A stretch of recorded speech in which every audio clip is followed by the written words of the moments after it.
¿Qué tal? Bienvenidos a un nuevo episodio del podcast Dogma de Fe. En esta ocasión estamos muy contentos y muy agradecidos con nuestro invitado de este episodio, Juan Alberto Zedillo, escritor y periodista.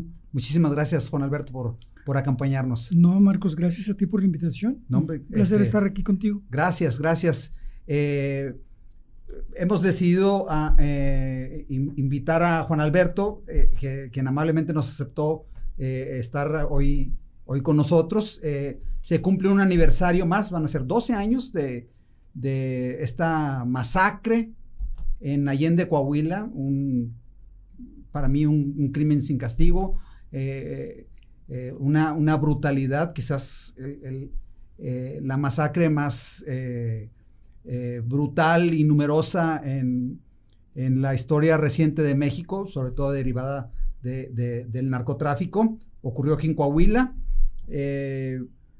Hay poca gente en la cárcel por ese crimen, y decidimos, nos aceptó la invitación Juan Alberto, un gran especialista de los temas de la narcoguerra, en especial en el noreste de México. Y si tú me permites, Juan Alberto, voy a hacer un breve resumen una breve lectura de tu hoja de vida. A ti tomó muchísimos años llegar a esto. Yo lo voy a leer muy rápido, así es que de antemano te ofrezco una disculpa. No. Juan Alberto, más breve mejor. Sí. El escritor y periodista Juan Alberto Zedillo nació en la Ciudad de México y radicó en Monterrey, Nuevo León. Tiene estudios de historia por la Universidad de Nuevo León. Ha dedicado más de 25 años de carrera periodística en cubrir temas del crimen organizado, en especial la narcoguerra en Coahuila, Nuevo León, Tamaulipas, Veracruz. Es autor de 6 libros. Esa es la etapa que yo más admiro. Los nazis en México es uno de ellos, La Cosa Nostra en México, Eitington, las operaciones secretas de Stalin en México, Hilda Kruger, vida y obra de una espía nazi en México, Las guerras ocultas del narco, y el libro más reciente del año pasado, México socio estratégico del Tercer Reich, entre signos de interrogación. Juan Alberto ha investigado y también ha aclarado preguntas fundamentales de la lucha que desgarró con saña en particular el noreste de México.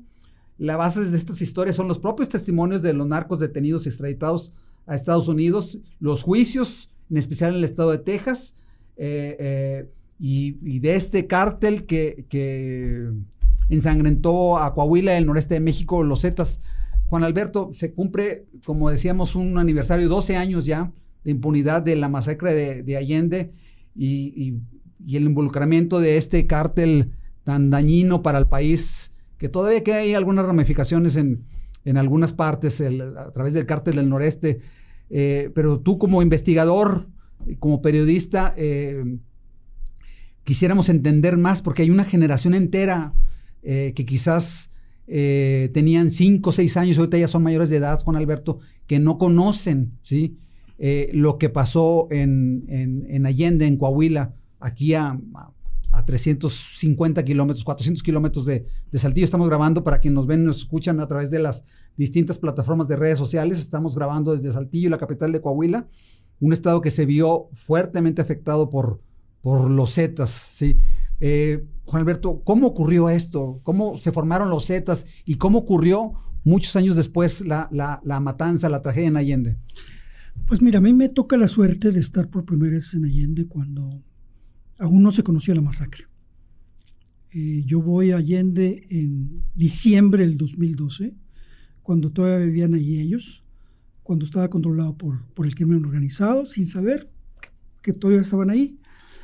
Se acababa de anunciar que sucedió algo terrible por parte del gobernador Humberto Moreira, que lanzaba una investigación.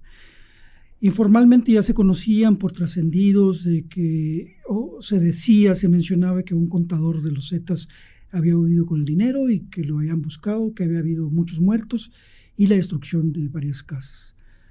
Lo que había sucedido en Allende realmente era una traición de los propios miembros de la organización. Sí. Ellos, en particular, estos que supuestamente traicionan, no eran miembros de los Zetas. Yeah. Los Zetas llegan a Coahuila en el 2005.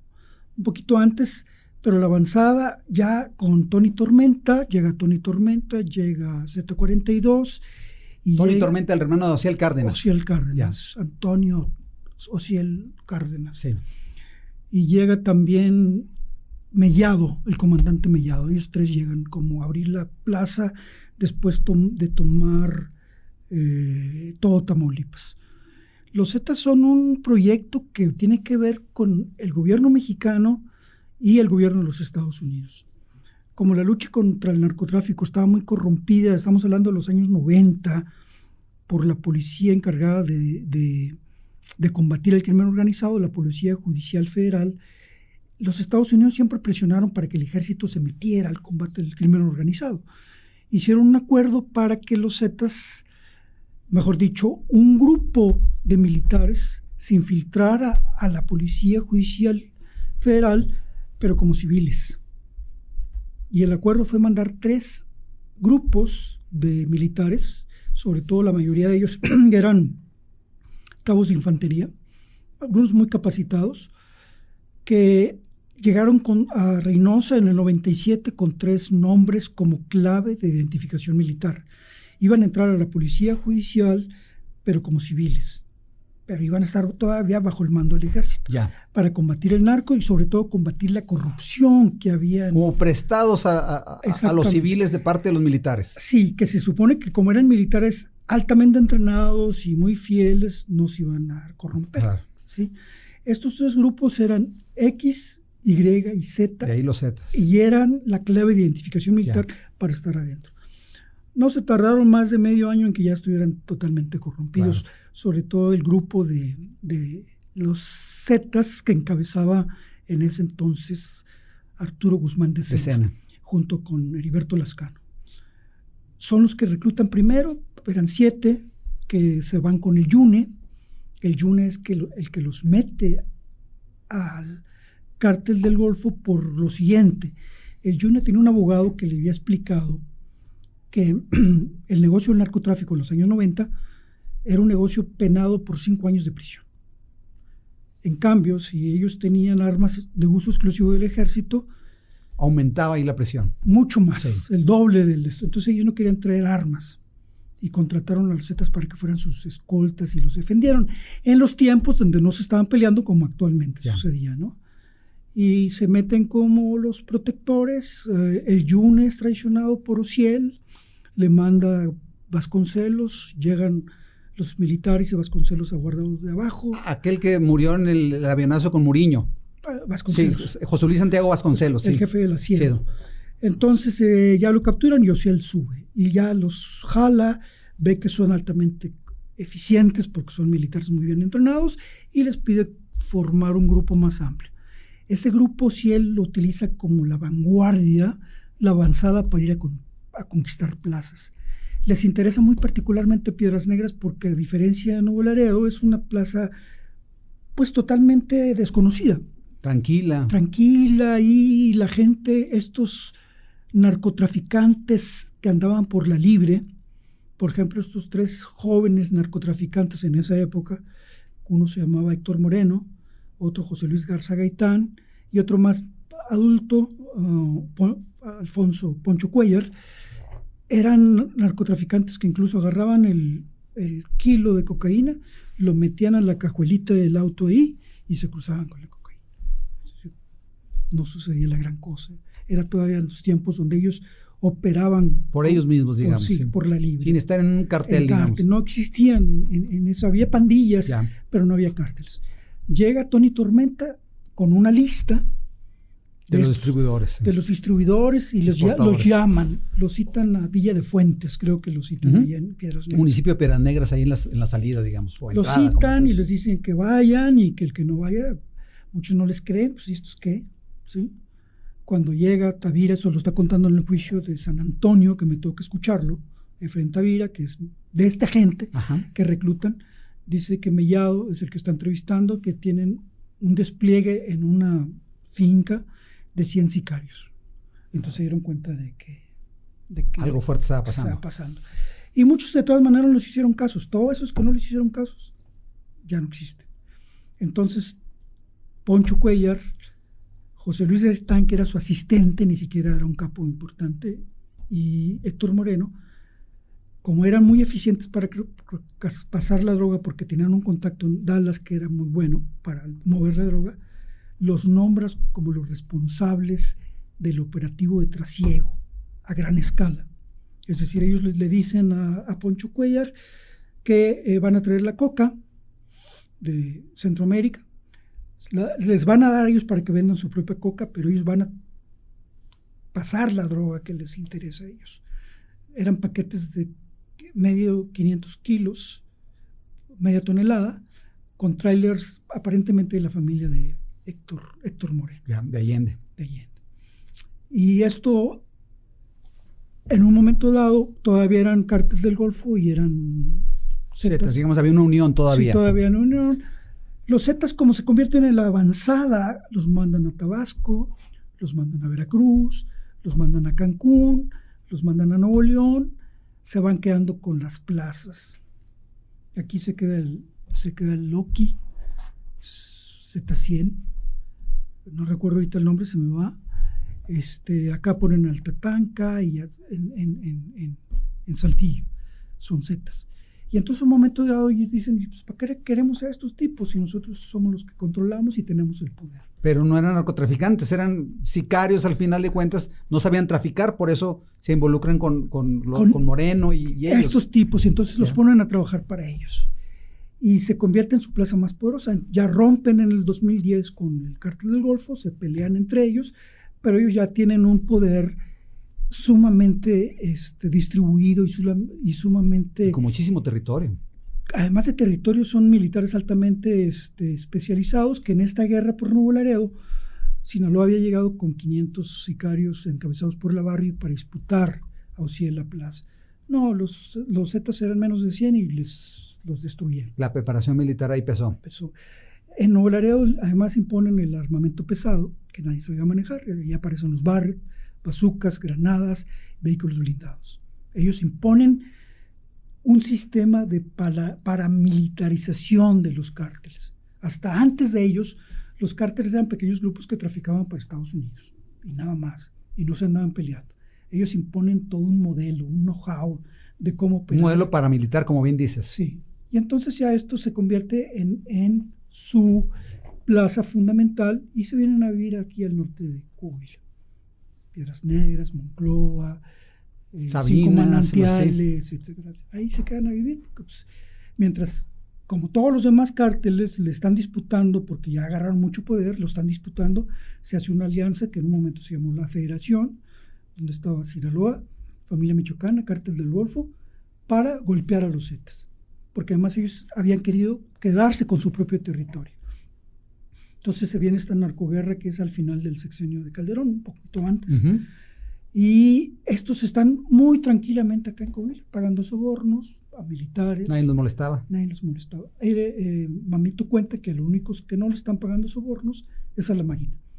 Y cuando la Marina llegaba a hacer operativos a Piedras Negras, Z-42, que era el jefe de la zona ahí, se veía al cerezo de 12 de Piedras Negras. Y ahí se escondía. Entonces hubo la fuga después en el 2012, una gran fuga. De 132 reos. Total, ellos se quedan ahí en esta plaza, pasando dos tipos de droga en pequeña escala, con camionetas que alteraban el tanque de la gasolina en el cerezo y los cargamentos grandes de 500 kilos. La ventaja de todo esto es por qué se vuelven tan eficientes y por qué superan en un momento dado a Sinaloa en el tráfico de drogas a Estados Unidos, es porque tienen a este hombre, el contacto amigo de Héctor Moreno en Dallas, que es el que recibe la droga. Y ese tipo es muy eficiente para mover la cantidad de droga a tal grado que en un mes ya estaba vendida en pandillas, en grupos supremacistas, en cárceles, etcétera, etcétera. Dice José Vázquez en ese testimonio que rinde en el juicio de Austin en 2013, que incluso tenía más dinero para regresar el dinero en efectivo que para pasar la droga a Estados Unidos. Tenían más problemas para regresar el dinero que para pasar la droga. Exactamente. Cuenta que, entre otras cosas, utilizaban los mismos tanques de gasolina, sellaban el dinero, Z42 exigía que fueran puros billetes de alta denominación, no aceptaba billetes de 20, 50 y de $100. Y los metían en los tanques, pero también compraba electrodomésticos, compraba refrigeradores, lavadoras, le sacaban el motor y ahí metían el dinero y lo mandaban para México. Estaban metiendo por semana 4 millones de dólares. De dólares, una barbaridad. Y entonces, en un momento dado, la DEA ubica a José Vázquez en Dallas. Ya para esto habían detenido un hermano de Héctor Moreno y se habían movido ellos para pagar el abogado y todo el asunto. Cuando ubica a José Vázquez en Dallas, la DEA se viene a vivir a Allende, pero se queda su familia. Ya. Entonces la DEA ya lo presiona, sabe que están aquí, ya tienen su teléfono. Y también en el juicio, Mamito cuenta que toda la transacción de tráfico de drogas que están haciendo los Zetas está siendo coordinada por la élite, que son 10. Lascano, Mamito, Poncho Cuellar. Había 10 números en ese entonces, BlackBerry, con el cual se coordinaban por vía mensaje, porque ellos tenían la idea que el mensaje pin a pin de la BlackBerry eran indescifrable, digamos. Indescifrables. Y entonces esos números se los pide a José Vázquez, la DEA, a cambio de que no detengan a su familia. Y lo presionan hasta que él habla con Héctor Moreno. Para esto, cuando se viene a vivir Allende, José Vázquez no es conocido por Z42 y lo manda a detener de manera arbitraria, a pesar de que es su hombre, y muy prepotentemente. Era muy salvaje, digamos. Sí. Entonces deciden colaborar y le entregan los números a la DEA. A la DEA. Para esto la DEA había creado desde tiempo atrás, con la iniciativa de Mérida, y es una oficina que crean en diversas partes del mundo, la DEA, una unidad de la Policía Federal que se llama Unidad de Operaciones Sensibles. Esos miembros de esa unidad eran hombres de la DEA en México. Eran los policías que ellos habían capacitado, federales, que ellos habían armado, que ellos habían adiestrado en su mejor nivel. Entonces eran precisamente los hombres de la DEA en México. Era una extensión de la DEA, eran los hombres de confianza, eran los que les daban la información para capturar a los capos. De Dallas les llega a la unidad de operaciones sensibles la información de los 10 teléfonos. Sin embargo, esos 10 teléfonos tenían el objetivo de que estos de la Policía Federal iban a ir a capturar a Lascano con esos números. Iban a ir a capturar a Z40, Z42, Mamito. Los hermanos Treviño, Enrique Regón. Todos ellos, porque ya tenían el GPS para ubicarlos y saber dónde estaban esos. Pues no pasó así, sino todo lo contrario. De la unidad, que hasta ahorita no se sabe quién hizo esto, hay una investigación actualmente en el Departamento de Justicia para ver cuál fue el error de la DEA, y eso va a tener consecuencias para la DEA. No quisiera desviarme, pero de eso, Juan Alberto, de lo que tú tengas conocimiento, ¿no hay una investigación en México? No. Porque, sí, fueron entrenados por la DEA, eran agentes de la DEA, pero eran policías federales mexicanos.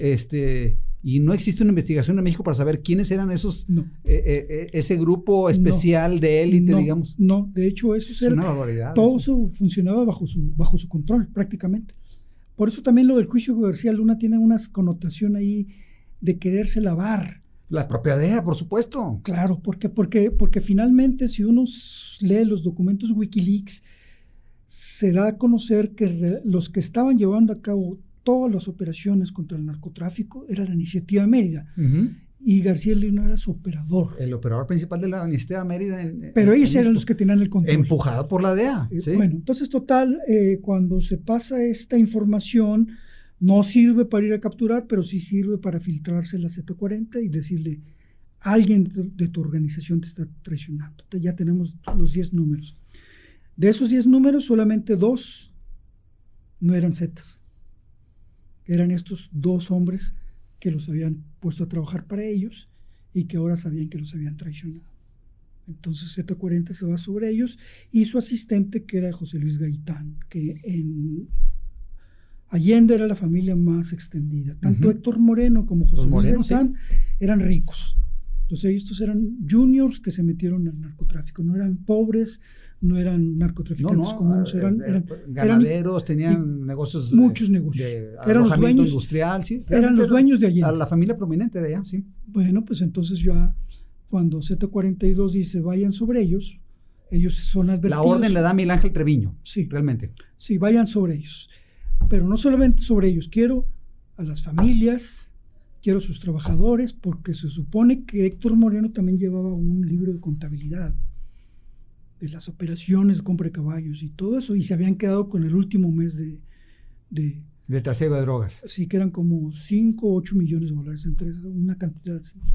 Y entonces ya cuando van sobre ellos, hay un despliegue porque la organización no solamente está en Allende, la organización está en Monclova, Acuña, Piedras Negras y Sabinas, algunos municipios más de la sí. De los 5 manantiales. Entonces el despliegue más grande, 42 camionetas que vienen de Tamaulipas, se despliegan Allende. Porque ahí el operativo sale de Tamaulipas. Viene por la ribereña de Tamaulipas, llegan a Piedras Negras y luego bajan hacia acá. Pero no solamente se vienen hacia acá, ese es el operativo más grande. Otro se va a Acuña, allá creo que levantan a 10. En Sabinas levantan a 15. Que es un episodio poco conocido, porque lo de Allende pues es tan brutal que se lleva todo, ¿verdad? Sí, entonces se van sobre Musquis, se van sobre Monclova y se centran en Piedras Negras. En Piedras Negras matan 40 esa noche. En Allende es donde más agarran familiares, empleados domésticos, albañiles, toda la familia Garza y toda la familia de los que se quedaron de los Moreno, porque ellos sí alcanzan a huir, era una familia más pequeña. Entonces ese día ya el cálculo que se puede sacar con información de Estados Unidos, con lo que ya se conoce a través del desamparo, la investigación que hizo el Colegio de México, las víctimas, Sergio Guayot. Sí, en esos días, porque la masacre duró 3 semanas, y luego siguió ya más esporádicamente. Hay quien dice que duró meses. Sí, duró meses, pero ya fue más esporádico. Sí. No, duró un año. Ya. Al año todavía siguieron matando.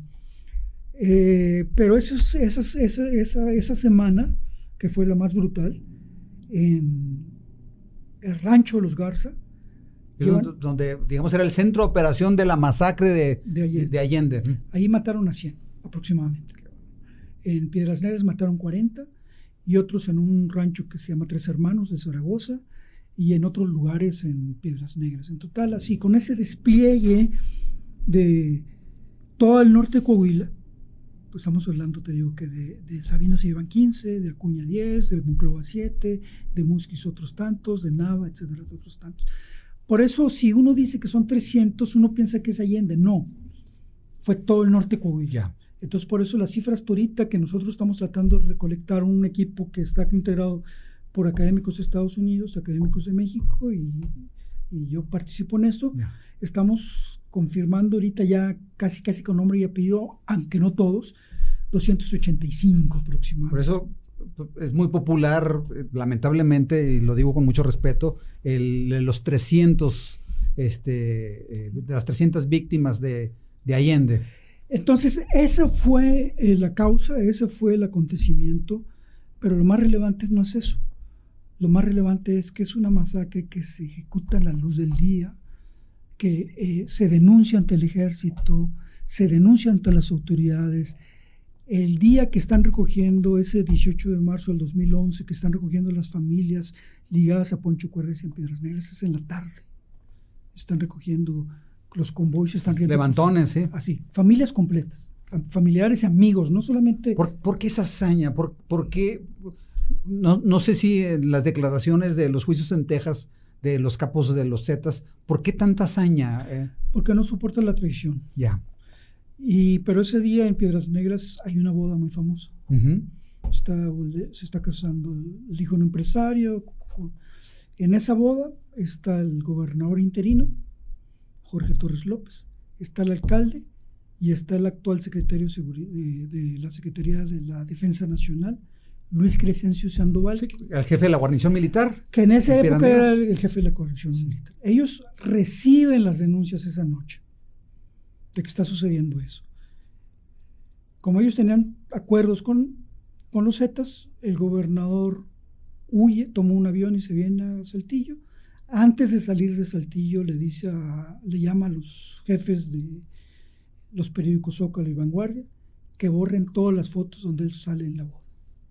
El alcalde agarra su camioneta y cruza la frontera. Y el otro se va a su guarnición, pero ellos conocieron.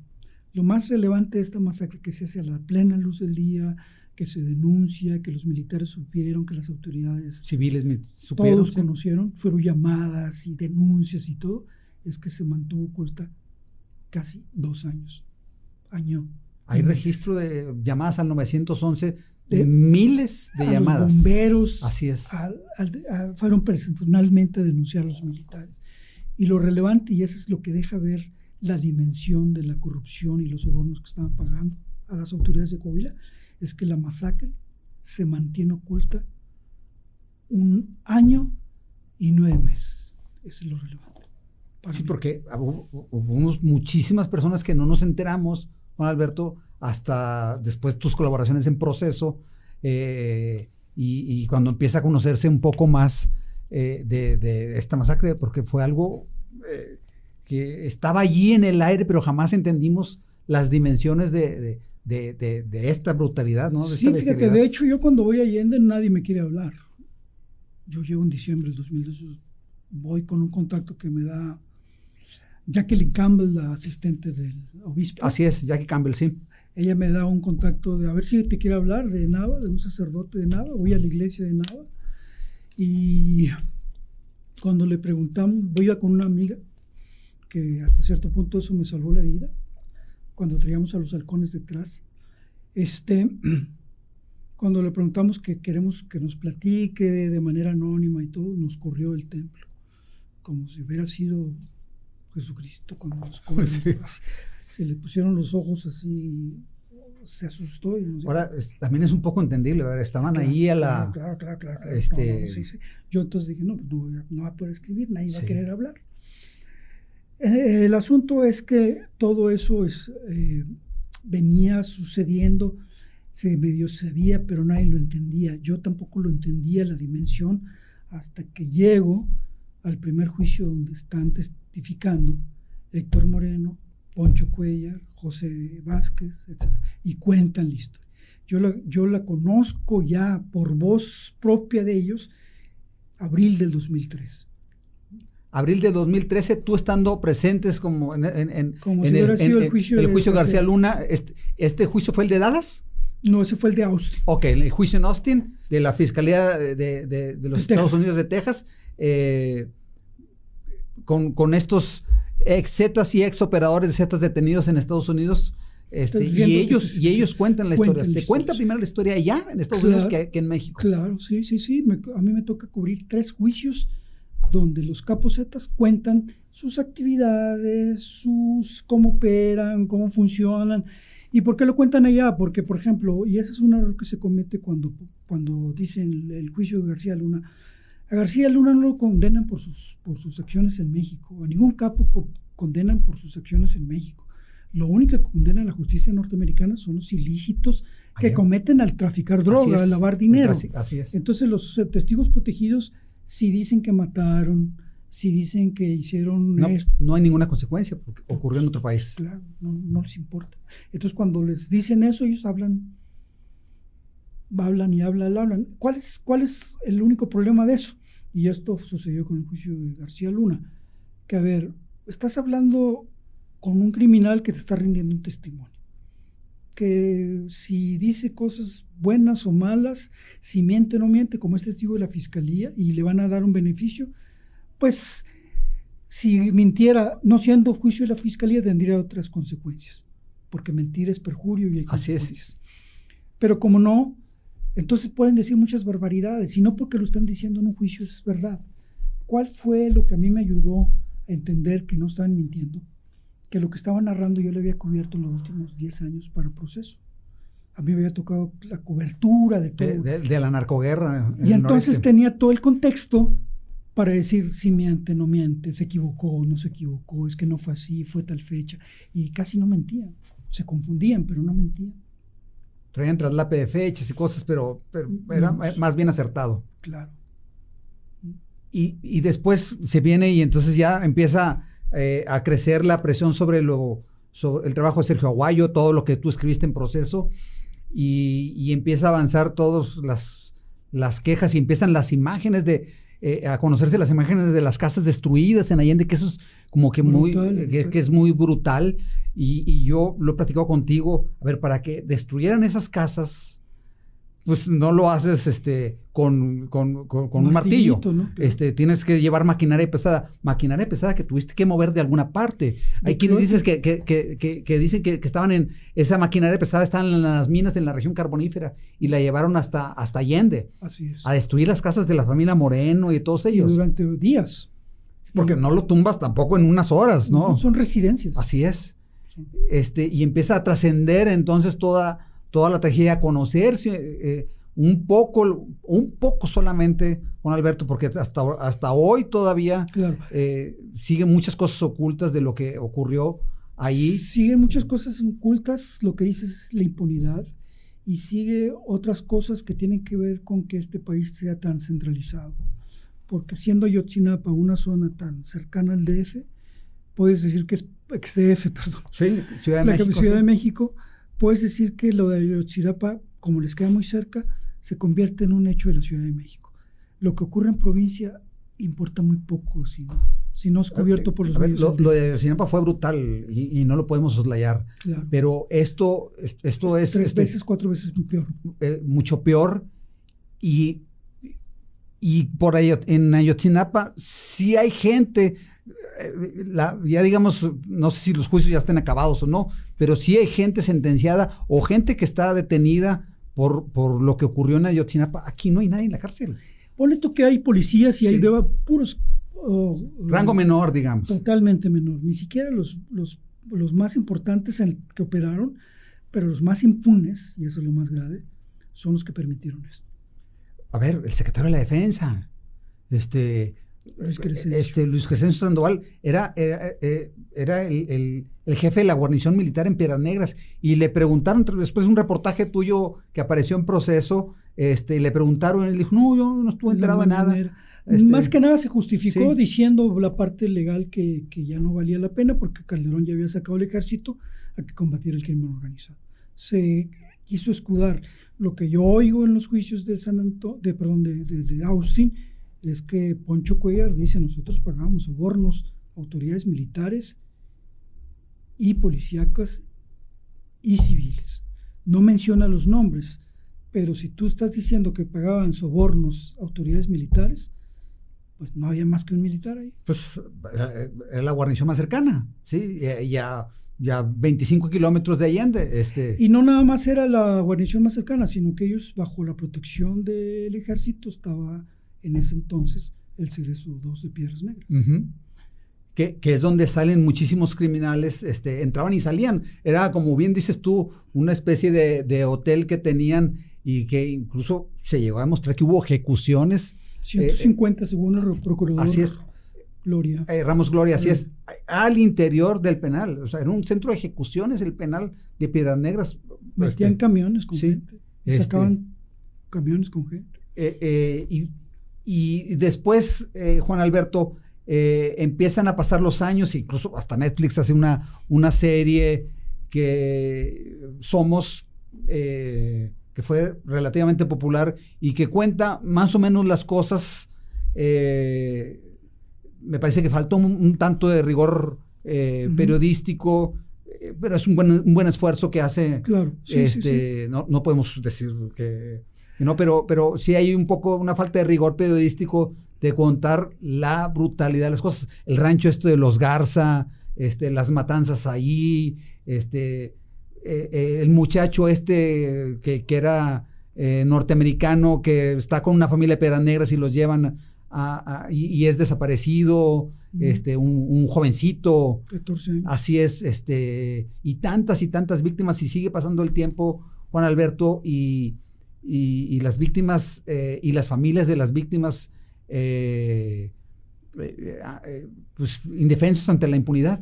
Fíjate que eso es lo más grave, porque a pesar que se ha hablado mucho, todavía sigue siendo la más impune, hasta cierto punto la más desconocida y la más brutal en la historia contemporánea. Entonces, por ejemplo, ahora recientemente cuando va Olga Sánchez Cordero, va Alejandro Encinas y va Riquelme a dar la disculpa pública que pide la Comisión Nacional de Derechos Humanos, también exigen la reparación del daño. Ahí Olga Sánchez Cordero menciona que van a hacer la reparación del daño. Estamos hablando de, creo que es junio del 2019. Pues ya pasaron, va para 4 años y no ocurrió nada. Y no hay ninguna reparación de daño. Acabo de solicitar por acceso a información a la Comisión Nacional de Detección a Víctimas y a la estatal también, cómo está el proceso de la reparación del daño. ¿En qué proceso va? En la nacional no existen las familias de Allende. Y en las de acá simplemente se echan la bolita, es la federal, y en concreto, por ejemplo, tienen que seguir pagando el predial de las casas porque si no se las quita. Y eso que la destruyeron Rosetas. No les dan las becas completas, no les dan los apoyos que les prometieron, y lo que es la reparación del daño porque les destruyeron negocios, familias, ranchos y todo, que tendría que pagarles una fortuna al Estado mexicano si no los pudo proteger, por lo menos, pues, resolverles la vida. Claro. No existe. Ahora sí que, como la frase, ahí sí fueron a pedir perdón, pero también les dieron el olvido. Totalmente. Totalmente. Y sigue, a ver, ya pasaron 12 años, ocurrió en el sexenio de Calderón, ya pasó Enrique Peña Nieto, ya va para el quinto año de Andrés Manuel López Obrador y no ocurre nada. Y lo que más me llama la atención, Juan Alberto, es que no existe una investigación en México, me refiero a una investigación de carácter penal, ¿sí? Existen investigaciones académicas que han hecho gentes como tú, como el doctor Sergio Aguayo, muy puntuales acerca del número de víctimas y de la cronología de los hechos, pero la justicia mexicana no dice, vamos. Y la justicia de Coahuila se encargó de hacer que esto fuera como que una manera de minimizar, porque, por ejemplo, por eso tenemos el concepto de Allende, porque se centra en Allende, cuando no fue nada más en Allende, cuando fue todo el norte de Coahuila, cuando era un operativo que se estaba desplegando y que estaban levantando gente por todo el norte de Coahuila. Por eso, al ponerla muy específicamente ahí, y dicen, no, pues es que nada más hay 28 denuncias, entonces queda como muy leve. Y lo hacen laberíntico para que... Exactamente. Y para que se tropiece una denuncia con otra y se traspapela una y una se contrapone con la otra y entonces la escondo. Se cubren. Parecería un diseño institucional para que no ocurra nada. Pues yo creo que lo dijiste correctamente. Sí. Y otra vez esta protección. Yo siempre he sido, Juan Alberto, si no he estado en contra del involucramiento del ejército en las guerras, en tareas de combate al narcotráfico, porque lo que nos ha demostrado la historia, Juan Alberto, es que el narcotráfico lo corrompe todo, ¿sí? Y tenemos los ejemplos de Gutiérrez Rebollo, estas unidades especiales en las que se involucró el ejército y que terminó corrompiéndose, ¿sí? Estaremos viendo ahorita porque en este juicio de García Luna, que oye, qué bueno que terminó como terminó, pero hoy hay combate el narcotráfico sigue funcionando normalmente, ¿sí? Incluso con otras sustancias que están causando un daño terrible a la sociedad, el fentanilo y todas estas, y siguen atravesando por el país y siguen atravesando por Coahuila, por Tamaulipas, y el cártel de Sinaloa sigue funcionando y no se explica eso sin las complicidades, ¿sí? Porque entonces, ya se demostró en el juicio. Así es. Entonces podemos concluir, y eso es con mi experiencia, ¿sí? Yo lo puedo decir, que el García Luna de esta administración. Está hoy despachando en la quizás Secretaría en de la Defensa. Sedena, En la Secretaría de Defensa. y este sexenio va a tener su García Luna. Ya lo tiene. Y los norteamericanos van a estar esperando. O sea, tuvo todo este operativo de defensa para traer, jamás visto, al secretario de la Defensa, el general Cienfuegos, detenido por un involucramiento con esta facción de los Beltrán Leiva, con el H2, allá en Nayarit, y todo el esfuerzo institucional que hubo el gobierno de México para traérselo y que no fuera, y decir, no, nosotros acá lo vamos a juzgar, lo vamos a investigar, y le dieron la investigación más express que habíamos podido, express, y está incluso asistiendo a eventos públicos, sí. Todo. El general Salvador Cienfuegos, que fue secretario de la Defensa en el gobierno de Enrique Peña Nieto, y que un colega tuyo, Jesús Esquivel, acaba de publicar este libro de sus órdenes, mi general, toda la tarea del Estado mexicano para liberar al general Cienfuegos y todo el involucramiento de todos, otra vez, no, el narcotráfico no se puede explicar sin que todos estén metidos en esto, en la complicidad, en la corrupción, y quizás el ejemplo más brutal y más sangriento, y que lamentablemente ocurrió aquí en Coahuila, desde donde estamos grabando este podcast, es Allende, y que sigue siendo sinónimo a 12 años que se cumplen ya en estos días, 12 años de impunidad, sin una investigación. Ha habido otras tragedias, como comentábamos, Ayotzinapa y otras que son muy lamentables, pero que por lo menos, Juan Alberto, ahí hay un esfuerzo, digamos, de la Fiscalía General de la República, de la propia Sedena, procesos propios de depuración. Aquí no ocurre nada. No, de hecho también pregunté por transparencia hace tiempo atrás, cuando estaba toda PGR, sobre los delitos que le atribuían a Z40 y Z42 después de ser retenidos relacionados con Allende. Y la respuesta es: no hay un solo delito contra ellos relacionado con Allende. Allende no existió. No existió como delitos para la justicia mexicana. Y de estos capos, como si no lo hubieran cometido. Y ahí está, bueno, pues Heriberto Lascano fue abatido, supuestamente. Yo sigo teniendo mis dudas. Soy un hombre no creyente, digamos. Abatido en Progreso. Comentabas tú aquí fuera del aire que por una traición de los Zetas que entregaron la información de la ubicación de Heriberto Lascano, quizás el más conocido de los Zetas por haber sido miembro de los GAFES, de los grupos aerotransportados de fuerzas especiales, aquellos que llegaron en el inicio, como tú mencionabas al inicio de este podcast, a Tamaulipas, que terminaron inmiscuidos con el narcotráfico, y los hermanos Treviño y todos, que hay dos que están en la cárcel, los dos hermanos están en la cárcel, están en México y no están acusados de esto. Imagínate. Entonces, nos queda esperar que después, quizás en un futuro, Juan Alberto, la justicia de los Estados Unidos termine haciéndonos justicia. Sí, y desgraciadamente el problema más grave es que esto todavía sigue como un asunto de las víctimas sin reparación del daño, las víctimas en el olvido y las víctimas revictimizadas porque no se les atiende. Entonces realmente tenemos que esta es una doble tragedia en muchos sentidos. Es la masacre más grave. Yo creo que desde la Revolución Mexicana no se puede decir que tenemos algo similar, y además es la más olvidada, la menos investigada, la que menos se les ha dado justicia.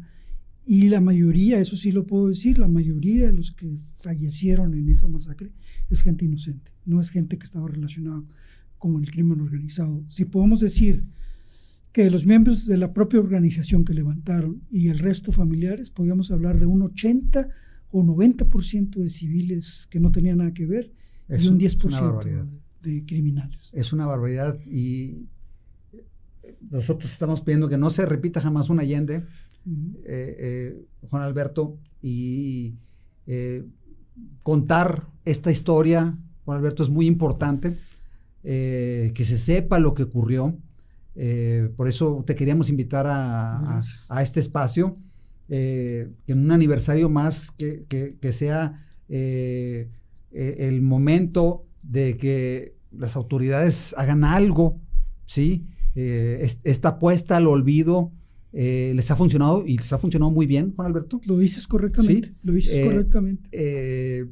Porque, pues, yo no sé si muchos de los que dieron las órdenes o ya están extraditados, o como algunos sí, otros están ahí en el penal del Altiplano, ya no sé ni siquiera dónde están los Treviño. Te digo que nada más fuera ellos dos que son detenidos por otras razones, en realidad todos los que están detenidos son bajo nivel. Policías que colaboraron, operadores de muy bajo nivel que ayudaron, pero ni mandos, excepto los Treviño Morales, que fueron detenidos por la DEA, por la DEA, no por las autoridades mexicanas, y los peores, porque ellos lo permitieron, los cómplices, ni siquiera son señalados por la justicia.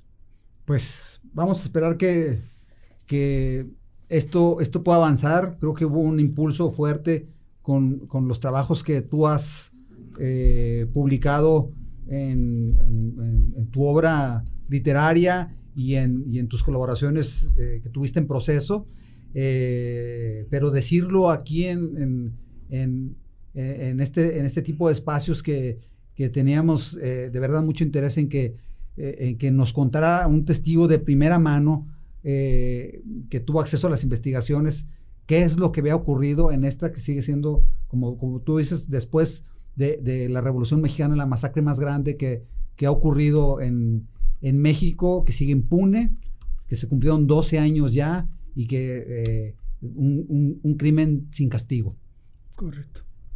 Juan Alberto, te apreciamos muchísimo. No, ya sabes, a tu disposición ya habrá chance de platicar otras cosas que sería para mí más agradable, que es la historia, bueno, no tan agradable porque tiene que ver con la Segunda Guerra Mundial, pero es el otro tema que yo quisiera estar escribiendo. Sí, sobre el asunto de la participación de Alemania en México, su espionaje, del cual voy a hablar más tarde. Sí, te agradecemos mucho. Es un tema apasionante. Eso esperamos que muy próximo, fecha próxima, tengas oportunidad de estar visitándonos y que nos cuentes esto. ¿Cuándo sale el próximo libro? Sí, la historia de los nazis en México, la colaboración del gobierno mexicano con el nazismo, con el nacionalsocialismo, con Hitler directamente, proveyendo combustible.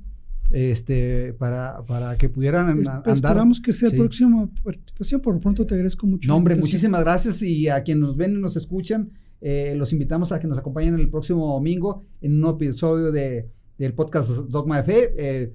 Aquí están nuestras redes sociales, los invitamos a que se suscriban y que le den clic en la campanita de cada una de las redes sociales para que estén avisando cuando se publique nuevo contenido. Juan Alberto, muchísimas gracias. Gracias a ti por la invitación. Gracias.